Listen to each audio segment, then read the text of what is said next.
Welcome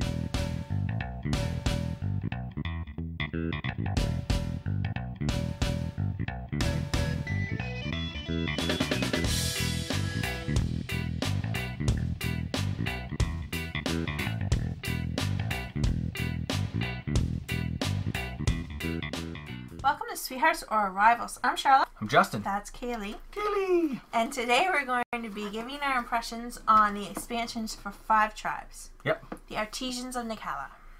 Artisans. Now you've got me doing it now. Ah, yes! Okay. So the Artisans of Naqala adds some interesting stuff to the game. It does. And it's all on this paper right here. Yep. And actually, this is one of the things that it does add is when you have 5 tribes, every player has one of these handy reference sheets, and now every player has a handy reference sheet for everything that gets added, which I really like. I wish more games would do this. It's very cool. It's very handy, yeah. So the Artisans of Naqala, the first thing it adds is it's going to add 6 more tiles to the game board. And when I first heard of that, I thought, oh, well, we're going to just randomly take a number of tiles and put them out in the original format. But no, you use them all. Yes. In a very unique way. Yeah, so you've got 6 more. Yep. And one's a bottomless pit hole. So you can't move across it. Right. Which is kind of cool. And then you've got some with 2 special powers on them. And then 3 of them have little spots on them where you put 2 mountains. Yeah.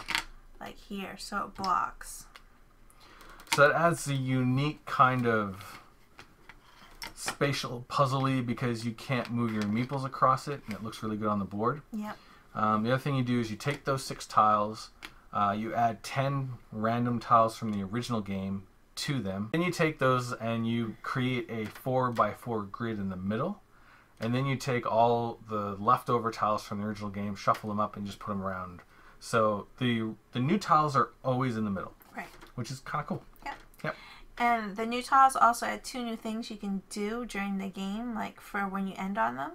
And one's the workshop, which has to do with the artisans and the magic items. Yep.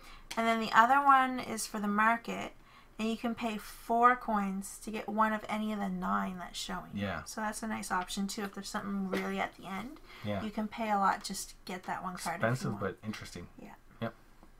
Good. The other thing it does is it comes with a tent. So every player gets a tent in their color. Yep. It acts just like a camel, except at the very end of the game when you're counting points for your tiles, you look at your tent and every red card that's either around the tile that your tent is on, or included in the tile that your tent is actually on, gives you an extra point. So it's just another little tiny tweak for some extra bonus points at the end of the game. Right. It's cool. It gives you 4 new gin. Yep. 2 of them replace the gin that come in the base game.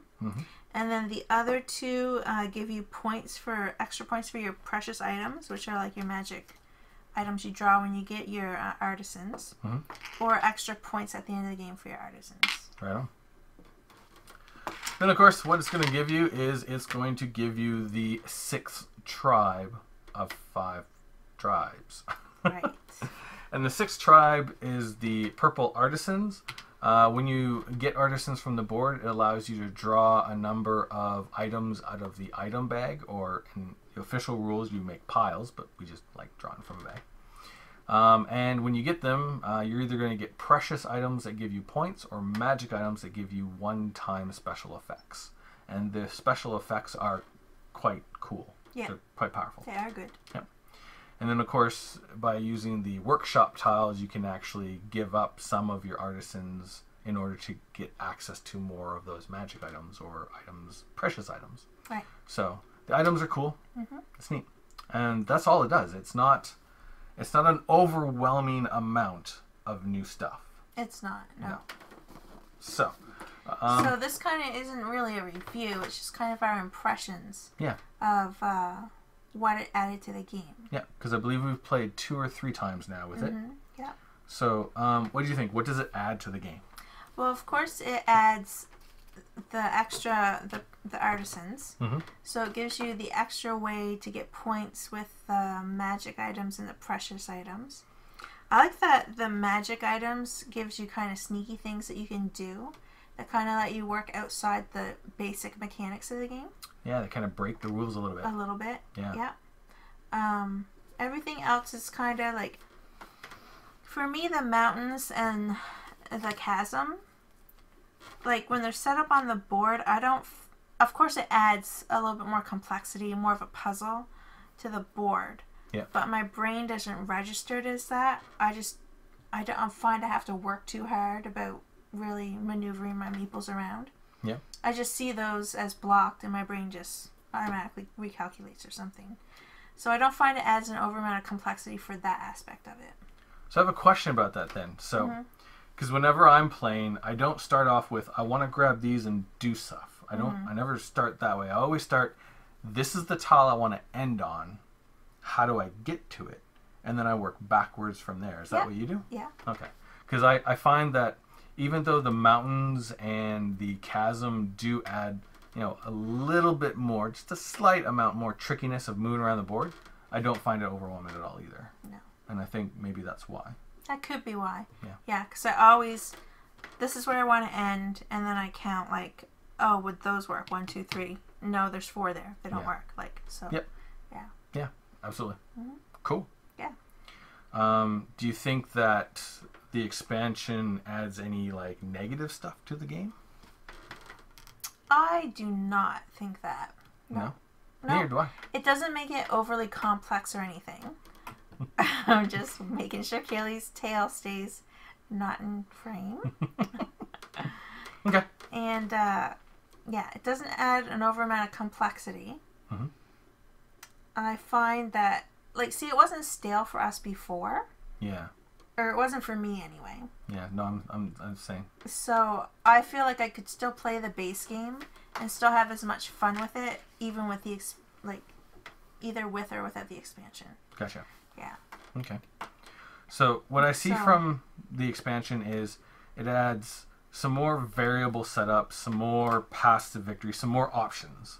You got more options that you can either take or leave. Yeah, you don't have to do the new stuff. Absolutely. So I like that. It doesn't radically change any of the rules of the game. No. Which I also like. It just adds a little bit more on how these things work. Right. Yeah. Definitely nothing negative added to the game.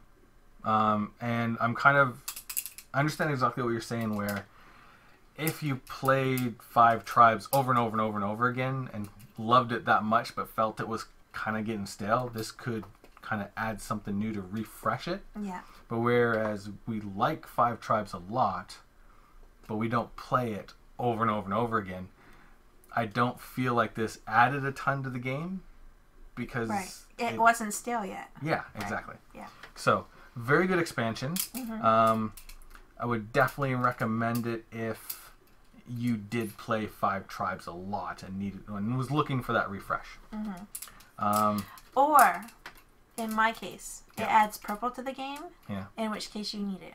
There you go. Yeah. Perfect. Yeah. So those are our impressions of the Artisans of Naqala.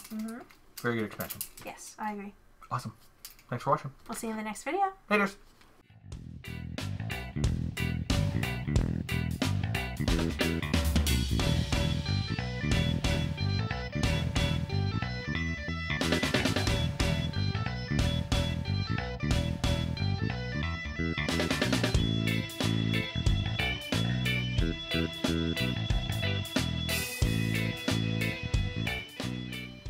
And then you shuffle them up and scare the cat. Yeah.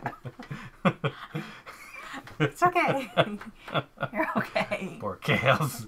She's like, I did not like that at all. Not at all. She's eating meeples. But you gotta stop, or we're gonna have to get down. Leave them alone. No. Oh, we saved them meeples because our cat thought they were kibbles. No! Badness! Can you get down? Get down. I'm not getting down until you feed me. Oh, you're such a brat. Now leave all this stuff alone.